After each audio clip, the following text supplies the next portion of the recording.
भगवान विष्णूचे मोहिनी अवताराचे एकमेव स्थान असलेले नेवासा शहराचे ग्रामदैवत श्री मोहिनीराज महाराज यात्रा उत्सवानिमित्ताने मोहिनी मायाच्या जयघोषात आई जगदंबाच्या नावाने जयघोष करत शनिवार 24 फेब्रुवारी रोजी रात्री 9 वाजता लखलखत्या अग्नीच्या खापराचे भांडे तळहातावर घेऊन भळंत कार्यक्रम उत्साहात पार पडला। रथसप्तमीपासून सुरू झालेल्या ग्रामदैवत श्री मोहिनीराज यात्रेमुळे नेवासा शहरात नवचैतन्याचे वातावरण निर्माण आहे।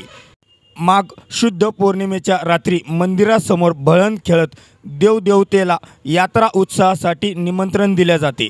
श्रीरामपूर तालुक्यातील वडाळा महादेव येथील आदित्य जोशी आणि आदिनाथ जोशी यांनी लखलखत्या अग्नीचे खापराचे भांडे तळहातावर घेऊन पारंपरिक उत्साहात भळंत कार्यक्रमाद्वारे देवदेवतांना मोहिनीराज यात्रेचे निमंत्रण दिले। भळंत कार्यक्रमानंतर महाआरती करण्यात आली।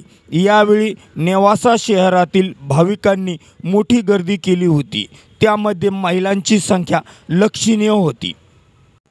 तर भाविकांना मंदिर परिसरात भळंताचा कार्यक्रम पाहता यावा याकरिता यात्रा उत्सव कमिटीच्या वतीने मंदिराच्या परिसरात LED स्क्रीनची व्यवस्था करण्यात आली होती।